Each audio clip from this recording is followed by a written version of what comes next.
Good morning. It is 6:30, coming up on 6:31. This is Radio Westchester Mornings with Bob Marrone. I am Bob Marrone. Can you believe it? It is Tuesday, February 4th, 2020. Welcome to the program. Again, this is Mornings with Bob Marrone. I am Bob Marrone. We've got 40-degree weather. It's pretty comfortable out there. It's going to get up to 56 or 7, kissing 60 today. But we've had some rain early. Then it'll remain cloudy. The temperature will be 54 degrees. Welcome to the program. The big headline today is out in Iowa. It's a total mess. The Democrat system for counting votes isn't working. Everyone left to head to New Hampshire. And what they're saying is, well, I won. Nobody won. The technology failed. Cashless tolls here in New York, avoiding them could soon draw a misdemeanor charge. They want to put a vacuum cleaner in your pocket and be sure they get your money. The New York plastic bag ban is coming. We'll tell you what to know about storage and charges and changes and all that good stuff. Also, we have an attempt now here in Westchester to count the homeless, largely a part of the upcoming census. And a bill in the Senate looks to crack down on stores selling dogs, cats, and rabbits. Those stories and a lot more. Hasty refuses, that's Carl Hasty, refuses to budge on the bail reform bill. It's going to hurt the Democrats politically, and a little bit of commentary. Good, it should. Although they keep doing these things, they're going to bring Trump back. It's going to be like the Friday the 13th movie. He comes back out of the river. All righty, let's move on to the weather, and then we'll get to those stories. I'm Bob Marrone. Welcome to the program. Oh, and by the way, the Rangers lost, but the Knicks and Nets won. This is Radio Westchester.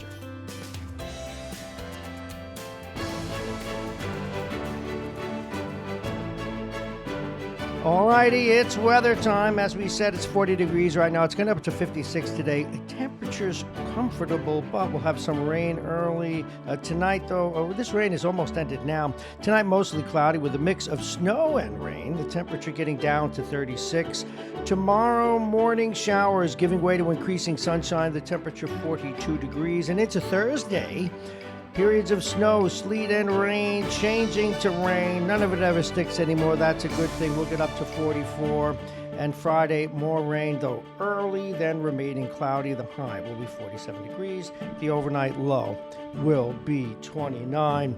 And as is customary now, our weather is brought to you exclusively by United Hebrew of New Rochelle, one of America's best rehabilitation and senior care campuses, and it's right here in New Rochelle. And this bottom of the hour is brought to you by United Hebrew of New Rochelle, a top-rated campus of senior care, aging issues management. Their partners, Aging Issues Radio, the law firm of Payne & Kahn, Dominic's Fine Cigars, and Plug-in Virtual Reality. Let's get to the news. And again, we start out in Iowa because this really is the official kickoff. Despite all of the different things, all the different crazy primaries you've had to go through and debates and so forth, this traditionally is the kickoff of the campaign season. So good luck with it. Make sure you have plenty of Valium, Xanax, headache, headache pills and powder is what they used to call it back in the day. But let's just say Excedrin, aspirin, acetaminophen, whatever is your choice. For months, though, this out in Iowa, Democrats fretted that new rules would produce an excess of results on caucus night and complicate claims to victory. Well, in the end, the problem was the opposite. Widespread reporting problems meant that no official results were available to campaigns, to the press, or the public as of 3 o'clock this morning. And as we sit here at 6:30, still no news coming out of Iowa, and it's not likely that we'll have anything until later today. Meanwhile, all of the candidates are on their way to New England, to New Hampshire, for the second particular primary. Now, one of the candidates, Elizabeth Warren's campaign, said, well, what happened tonight made the argument for itself. Nobody can deny this is a broken way to do it. That is this particular caucus.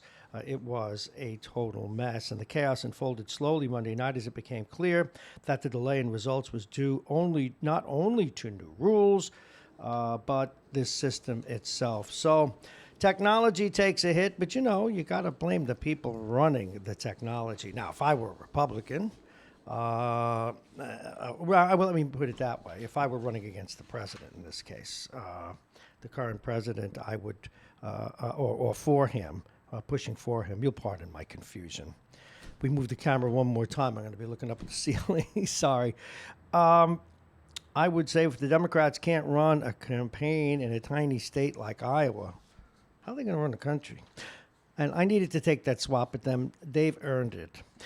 Intentionally skipping out on a state thruway bridge or toll. Now, how do you do that? Could soon get you charged with a Class A misdemeanor. I guess they're talking about license plate blockers. Let's see. This out of Aloha today. Governor Andrew Cuomo's $178 billion budget plan includes two measures meant to crack down on toll evasion, as the state continues to shift to a cashless system that relies on cameras and sensors being able to read license plates at E-ZPass tags. One proposal would make intentionally avoiding a toll a theft of service crime that would put it on a par with riders who skip out on taxi or train fares or jump turnstiles in New York City subway systems. Folks, get your spines in order. Don't pay a damn penny of this stuff until they make sure that they hold accountable the people that jump their fares as well, number one. And number two, given the state's inability to manage paperwork, like all of the people who get bad reads on their E-ZPasses, who get accused of things they didn't do, now you'll be fighting off a misdemeanor when you deal with the incompetence that is New York State. So hopefully they won't do this, but I do understand we don't want theft of service. But once again, what gets done by our friends in the Democratic Party is they will make sure to suck all the money out of the middle class, get favors from the upper class, and let the disadvantaged way too off the hook for their responsibilities, and you will pay for it. As New York's single-use plastic bag ban takes effect in grocery stores across the state, smaller convenience and retail locations are gearing up for a huge hit to their bottom lines and a habit shift for customers. The ban takes effect March 1 after being signed into law by Governor Andrew Cuomo last year. The goal is to reduce plastics pollution in New York. Think tattered plastic bags and trees or clogging street drains. That's pretty much what they tell you. This out of Aloha, by the way. On the other hand, experts say plastic bags produce less greenhouse gases over their lifetime than paper bags, making them a better option from a global warming standpoint. Who knows? But we suckers need to understand that by next month, all grocery and retail establishments required to pay sales tax must be fully switched over to paper bags and or reusable bags. Then it's up to the counties or stores to decide whether to charge 5 cents for paper bags. So in other words, we're moving forward with something, not even understanding the benefits because some group of agenda-driven folks thinks it's a good idea. Now, it is a good idea if it's going to kill animals and it's going to really get all messed up in trees in the ocean. But let's be sure, as we would say to any climate change denier, that we understand the science. It is 6:39. Well, for one night each year, Westchester County officials and volunteers try to locate people with nowhere to go. This out of Aloha today. Their goal is to get a glimpse, a snapshot, if you will, of the county's homeless problem. Back on January 23rd, actually back, it was yesterday, it was a couple of weeks ago. Back on January 23rd, 18 teams of officials and volunteers stretched across the county to find people who might be left out in the cold. They found about 67 individuals who were living without a roof. Is that it? 67? Why couldn't I have this story yesterday? I got 67 passed in front of the train station. Now, that's an exaggeration, hyperbole to make a point. All they found was 67 people in the county? All right, if you believe that one. I got a bridge where I grew up. Not that far from where I grew up, by the way, to share with you. It is 6:40. Yes. We've got now dogs, cats, and rabbits. This probably isn't a bad thing. Another bill coming out of the State House. This in News 12 today. They're looking to ban the sale of dogs, cats, and rabbits from pet stores. The legislation being considered in Albany wants to put an end to thousands of so-called puppy mills and prevent pet stores in New York from buying animals from them. Under the measure, which was approved by the Senate's Domestic Animal Welfare Committee, the roughly 80 pet stores in the state that sell dogs, cats, and rabbits would no longer be able to buy from out-of-state breeders. State lawmakers say these breeders often disregard federal regulations and oversight and end up selling sick animals or animals living in horrific conditions. See, what I don't understand, folks, would you ban it completely from pet stores if they run a good ship, if they get them from really good breeders and so forth, or is that just not the way it is? I mean, animal shelters, for example, it says here, and rescue groups around the state are already saying they'll help pet stores with adoption events to find homes for the thousands of animals they care for. But why not let them, if they're run well, do that? I honestly don't know, but maybe we got to do a little research into that. All right, let's go to Clarkstown now. Police there believe they know who robbed the Route 59 Chase Bank branch of an unknown amount of cash and took off in a taxi cab. Now, that's pretty cool. You rob the bank, you take a taxi, all the conveniences. Police have taken a man. How's my sound here? All right. Police have taken a man into custody after gathering invaluable, this is a quote, invaluable information at the scene, which led investigators to a person of interest.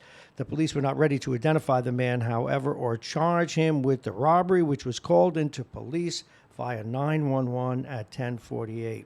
The man fit the description of a person caught on the bank's surveillance system. So we'll see how far that goes.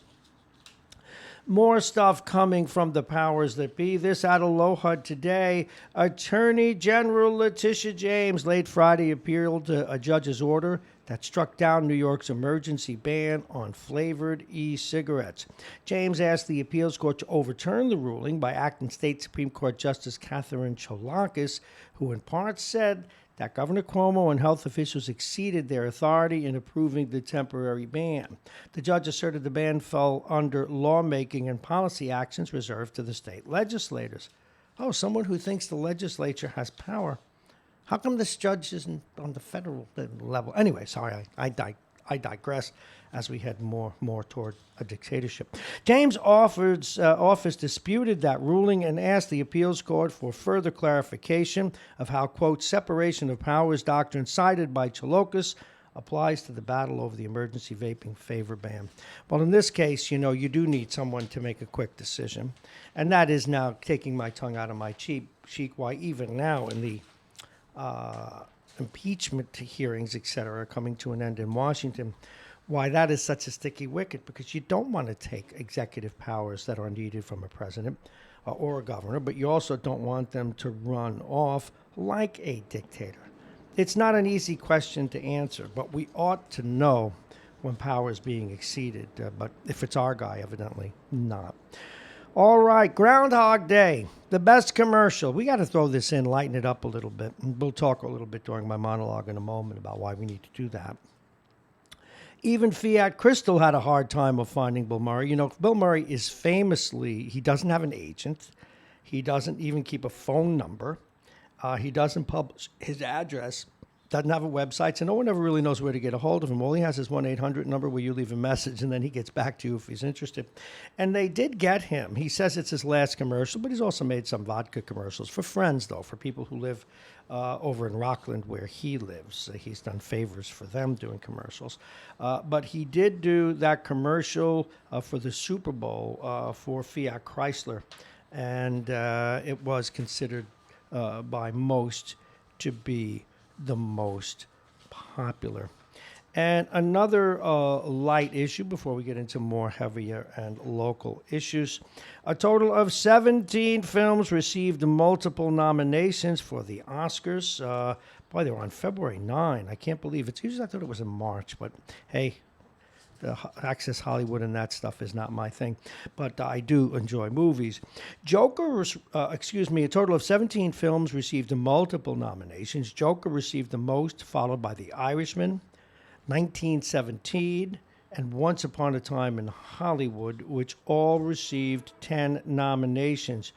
Jojo Rabbit, Little Woman, Marriage Story, and Parasite all received 6 nominations. Ford versus Ferrari received 4, and Bombshell, Star Wars, The Rise of Skywalker, and The Two Popes received 3 nominations. Harriet, Honeyland, Judy, Pain, and Glory, The Toy Story each got 2. News 12 wants to know your predictions. They put this in their item. And they're taking polls. So if you want to go, and this is by way of thanking them for taking their story, go to the website, go to the News 12 website, and take their poll. And that ought to be interesting. And we'll give them, of course, attribution, as we just did, and give you the results of the poll. But the Two Popes, there have been so many Pope movies. Now, I didn't think or realize that the Two Popes, of course, I'm talking about the one with Mr. Bryce, etc., I didn't know that was a movie. I thought it was just a TV series on Netflix. Shows what I know. Because the guy's got to win an Emmy who paid the current Pope, Archbishop, well, he was then, Bergoglio. All righty, a couple of other items. Let's do some sports. I already mentioned the Rangers lost 5-3 one day after throwing a shutout, if you will. Hendrik Lundqvist got defeated 5-3 by the Dallas Stars, and the Rangers can't ever string 3 wins together, and if they cannot and ever learn how to do that, they're not going to make the playoffs, folks, although that is not their real intent. That's their second goal. Their first goal is to rebuild that team, and they seem to be well on their way to doing that. Meanwhile, the Knicks in one of these, it was an overtime game, triple-double. The Knicks defeated the Cleveland Cavaliers by a score of 139-134. Pretty soon in basketball, they're going to get to 4 digits. And the Nets, the Brooklyn Nets, defeated the Phoenix Suns by a score of 119-97. Now, I need to cover this next story with a bit of reverence. I criticize his politics, but not his talent. And this comes as a shock to all of us in radio and even people in the political realm. Conservative radio host Rush Limbaugh announced yesterday that he has advanced lung cancer. He said, "I wish I didn't have to tell you this, and I thought about not trying to tell anybody because I don't like making things about me." He said on his show, but there's going to be days that I'm not going to be able to be here because I will be undergoing treatment, said the avid cigar smoker. Now, I don't know that about cigar smoking, if that causes lung cancer or not, but Limbaugh, my same age, 69, said he went to a doctor after experiencing shortness of breath. He had previously scoffed at the dangers of firsthand smoke, saying in 2015 that it takes 50 years to kill people if it does. Now, it's true that everybody who smokes dies, but so does everyone who eats carrots, Limbaugh said at the time. He also once quipped that taxes on tobacco products are funding children's health care programs, so I would like a medal. Anyway, that's a piece out of the Post yesterday. We wish our colleague the best. Politically, we hope he moderates just a little bit, but hey, that's what he does, and he's the best at it. Good luck, Rush Limbaugh, with your health. We're coming up on 6:59, which means we have to do the weather again. When we come back, we'll talk about Trump's trial closing. We'll talk about a number of other things ongoing in the news, and we are going to talk about the common sense that seems to be missing from the bail law, and we will talk with our good buddy, who is a professional at such things, Mike Duffy, current defense attorney. And in fact, let's go over the lineup for today. We have a shortened show, and we'll explain why. They're in the midst here at the train station of doing some major reconstruction. And I'm going to point literally to that wall right there.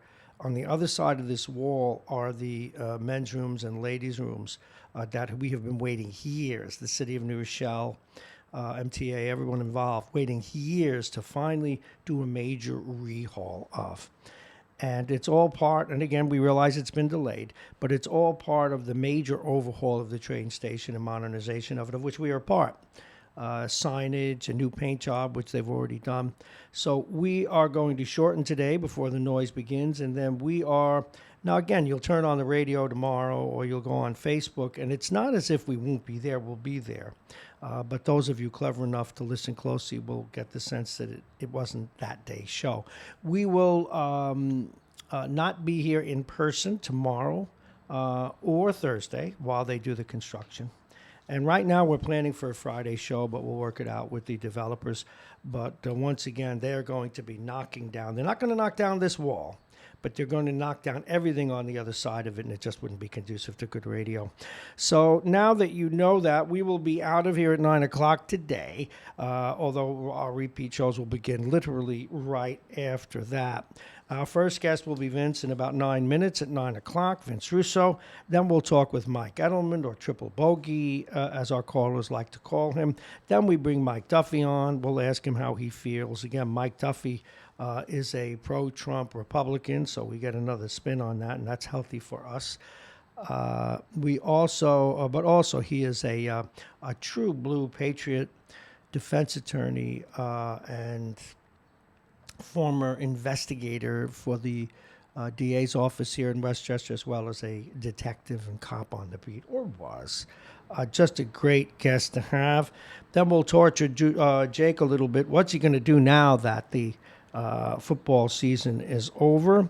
And then we moved up in the lineup today. We will talk with Harlan Ullman in the 8 o'clock hour today, because we won't hear from him tomorrow, and we want to get his take on the impeachment, Iowa, and see how the new Israeli deal is flying. And once again, when we come up in a little while and talk with Mike Duffy, we will be talking about this piece in the Post by Jonathan Tobin. Political madness, he says. Governor Cuomo has indicated he senses the ballot box danger of bail reform, but Speaker Carl Heastie isn't budgeting. We have become, and this, when I come back, a little bit of monologue, a country of extremes, and quite frankly, a country that I'm worried about. So it is 6:52. Let's give you another look at the weather for those of you just getting up. And if you're just getting up, you're listening to Mornings with Bob Marrone. I am Bob Marrone. This is Radio Westchester, your radio station at the train station. As we continue to develop this, a lot of new technology put in this weekend. Hopefully the camera angles are better. We look better. We sound better. Many new sponsors joining us in the next couple of weeks, different recording protocols being added. And yesterday we tested, oh my goodness, we tested a green screen, a different green screen, whereby if you want the city of Paris behind you, if you want to appear that if you come and you do your podcast here, you want a boat behind you, you want your business's logo, you want to appear to be out in the street in Mongolia, we can do it. In fact, we'll do a little bit of experimenting after this construction, and we'll put it behind me. And maybe what I was thinking of is having the city of New Rochelle or White Plains, or who knows? Maybe we'll put me in Dealey Plaza, or we'll put me in and we'll investigate the assassination, or we'll put me in Moscow, or we'll put me in Jerusalem, the holy city, where I will bring about world peace, or some such thing. Anyway, welcome once again as we pass through 6:54. Let's take a look at the weather, and the weather is brought to you exclusively by United Hebrew of New Rochelle, voted one of America's best rehabilitation and senior care campuses, and it's right here in New Rochelle. Visit UHGC.com. It is 40. It's going to be warm today. It's pretty warm. I didn't even put a jacket on coming from the car to the station. It's getting up to 56 today. We've had some rain early. It looks like it's going away, but it'll remain cloudy. Again, temperatures in the mid-50s. Whenever they do this, I see if it'll kiss 60. We shall see. Tonight, mostly cloudy with a mixture of snow and rain. The temperature will be 36. The wind will be out of the northwest 5 to 10 miles an hour. Wednesday, morning showers giving way to increasing sunshine. The temperature will be 42. Thursday, periods of snow, sleet, rain, changing to rain. The high will be 44, the overnight low 40. And Friday, rain early, then remaining cloudy. The high will be 47 degrees as we head to the top of the hour. Again, this piece that we were talking about, a man accused of attempting to rape a woman at a Brooklyn subway station had been set loose on the streets because of New York's misguided bail reform law. This said Jonathan Tobin. And again, this requires, it seems to me, just a little bit of reason. I mean, I realize if he held up a 7-Eleven, we'd have to let the guy walk, or if that was the accusation. All right, I get it.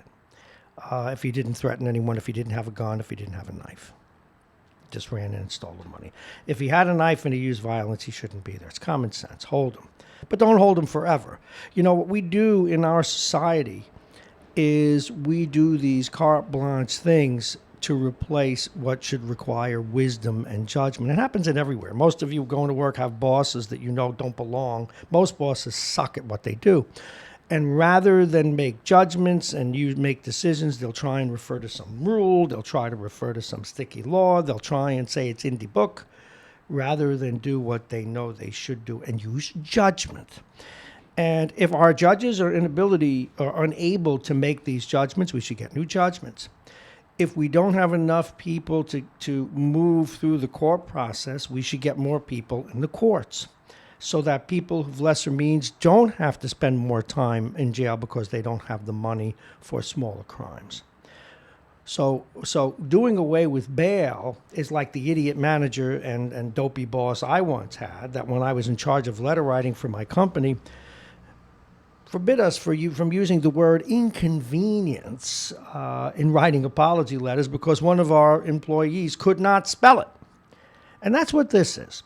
If we can't get better judges, if we can't have better jails, if we can't move the process along, it's the process that stinks. It's the judges that stink. And I don't mean that as a broad brush, but I think you get my drift. At any rate, Hasty's sticking to this because it meets his left-wing agenda. That's the only reason he does it.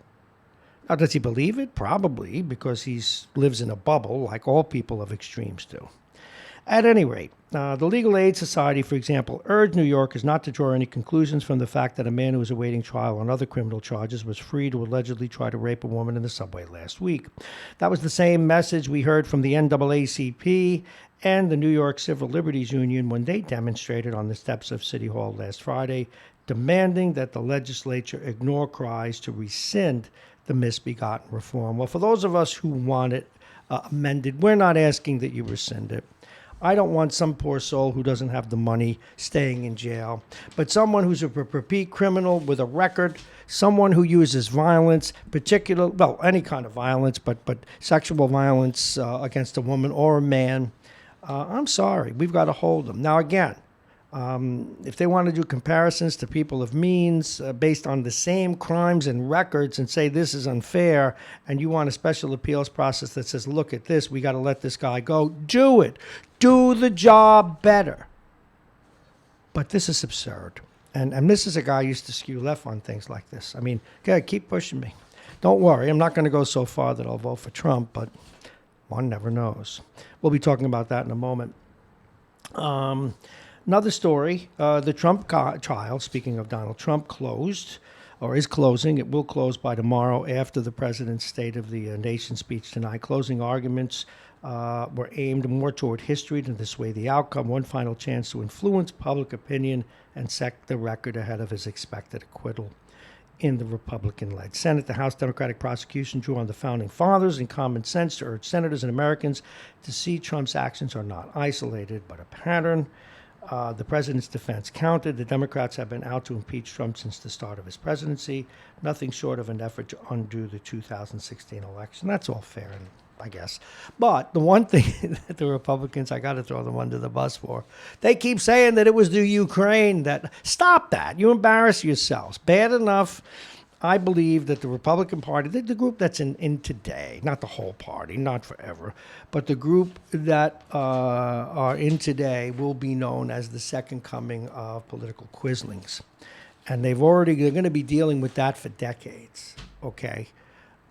Bad enough that there'll be quislings, or at least brave in the sense of we're going down the ship with our president, well, if you want to flip that coin. But don't do laughable stuff. Plus, the Democrats do laughable stuff, too, but this is absurd. It was the Ukraine. The dog ate my homework. Please stop. Okay, a couple of other things. Now, this is important, and it leads to this little bit of and I know we should be getting our guest any minute, but it's going to lead to a little bit, a really brief monologue. Most Americans are choosing financial security over traditional life milestones, which is why they vote the way they vote now. Anxiety from the news. Psychologists are trying to tell people how to cope with the election year. I'm the one that needs it. The Super Bowl audience was up 2% from last year, actually 1.7. One family gets 55,000 duplicate letters from a loan company. Well, I get texts ever since I had that financial problem with that house in Staten Island a couple of years ago. I still get about 10 emails a day from the same company offering me a loan that they won't give me when I apply. Greta Thunberg, no, I don't care about that. Doctors and nurses are influenced now, but can you trust them? That's all I have to say about that. All righty, very quickly before we talk with Vince Russo. I've been having discussions with the people who are near and dear to this radio station while we are building it. Still very much in the building stages, trying to get a lot of product out there and on the net and podcast it and so forth. And one of the things that we debate, and not hotly with each other, it really has to do with my own heart. And that is, how much do we sacrifice content? I don't mean content in the sense of different things. We need, and we'll be doing lots of more in different things and different shows. But when I see what's evolved in the world today, the move towards strong men, including our own, but it would be unfair to say that evolution happened in a vacuum. It happened in response to other things. It happened in response to world events. It happens, and it's happening in response to pushback, and some religious people feel secularism is dangerous. Some people feel that outsiders coming in and changing our culture is dangerous. We've seen it in Europe. We see it in the UK. We see it in France. And yet, you say that, and you look at that, and then you look at the other side. Oh, for God's sakes. I missed the button. All right, he's going to complain because I missed the button. All right. Anyway, we got to go to our next guest, but here's my point. I would rather have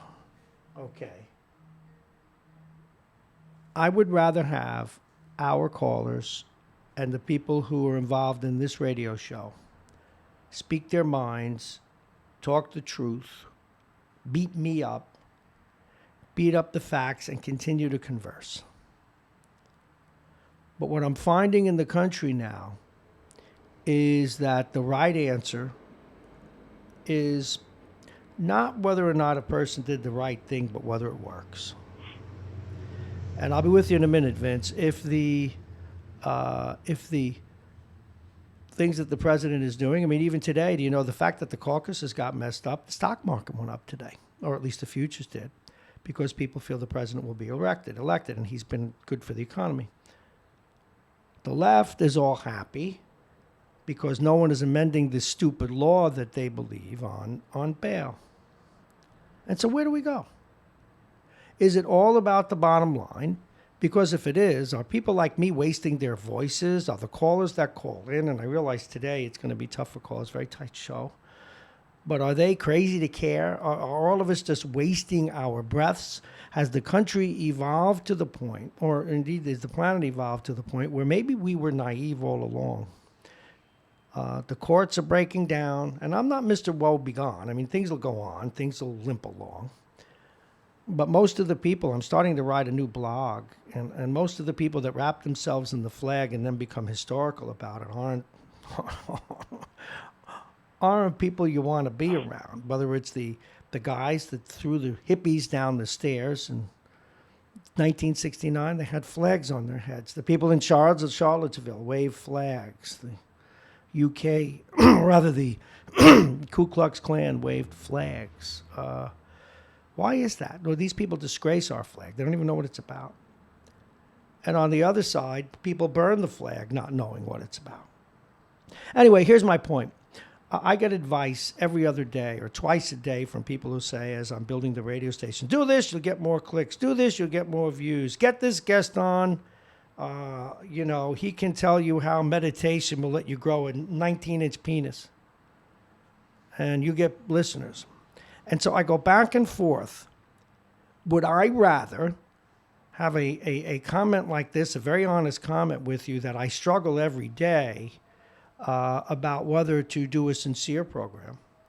When I say I'd rather have Vince come on right now, or Anthony call in to complain, or Tom with my point of view or agree with it, or Tom from Pelham, or Mitch, or do I just want to do stuff that you'll watch and maybe, go to a plastic surgeon and get new butt cheeks and everything else and do TMZ? I'm just struggling with it. Anyway, please welcome Vince Russo. Good morning, Vince. Hey, good morning, Bob.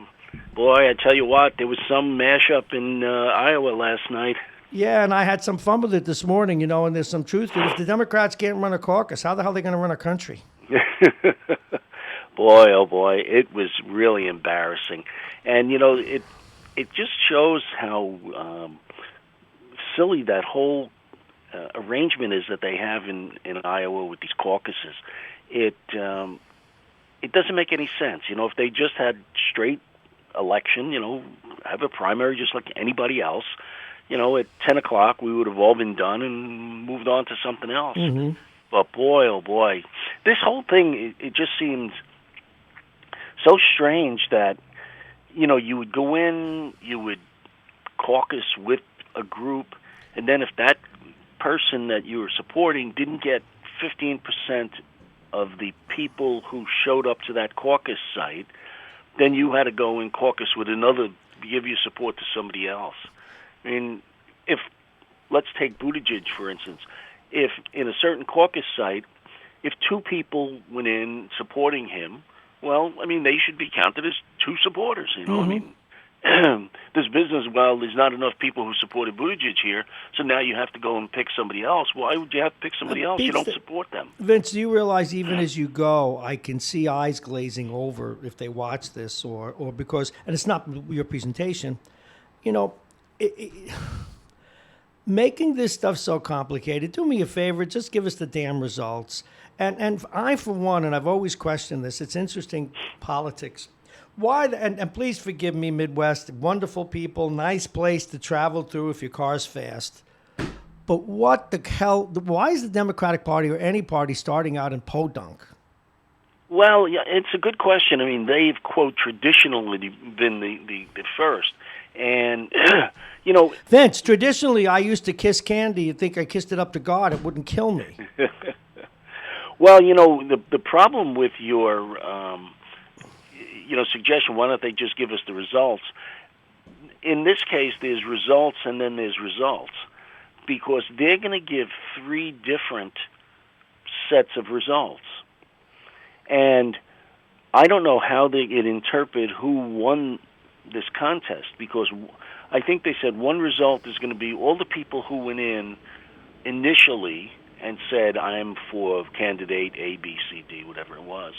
Then they're going to give more results that shows if those candidates didn't get 15%, all right, what were the switch voters, And then the third one is some other numerical computation that gives delegates to people. The thing is bizarre. I don't know how any of these people are going to claim that they won the primary, didn't win the primary, who came in first, second, or third. It's really crazy. Isn't it all going to come down to Super Tuesday anyway? No, that's the point, and that's the fallacy of having fallacy. These backwater states of Iowa and New Hampshire going not only first, but a distant first in the pecking order, because they determine who's going to be the nominee. By and large, if you don't win place or at least show in one of those, in both of those races, you're done. Really? Yes. I mean, even didn't Bill Clinton lose one of those or both of those? Yeah, but didn't come in a distant position. Oh, I see. Came in like second or something like that. Well, that's absurd. I mean, You got Well, it's some because cow farmer in Iowa with dung on his boots is going to decide who the next president is. It ought to be a little more blended than that. Right, and it's not to denigrate the people out there. I mean, they have just as much right. Well, of course they do. But that shouldn't be the only factor. But they shouldn't be doing it so far ahead of everybody that it skews the whole process. Because once a candidate does poorly in New Hampshire and Iowa, they don't get any more money. They don't get support from the grassroots people in other locations. They say, well, he's a loser. He's not going to win, or she's not going to win. Is that a done deal? I mean, can you take that to the bank? Because tell me, is Mr. Bloomberg going to run, and is he going up to New Hampshire this week? Bloomberg, no, actually, Bloomberg is not going to run in New Hampshire. He's not on the ballot for the first, I think, 4 primaries. I think Super Tuesday is the first one he's going to be and on. Didn't Bobby Kennedy join late in the fray as well? I mean, I'm just hopeful. I'm going to defer to your understanding of these first 2 primaries. But Bloomberg is an outlier because he's not depending on support to run.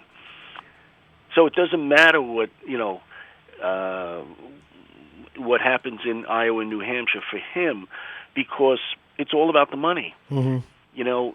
When the other candidates who are depending on these campaign contributions to continue their campaign, when that dries up, then they're done. They can't do anything without money. Now, in Bloomberg's case, he's not dependent on money. So even if people are considering him and say, oh, Bloomberg wasn't even in this race, he can campaign until November.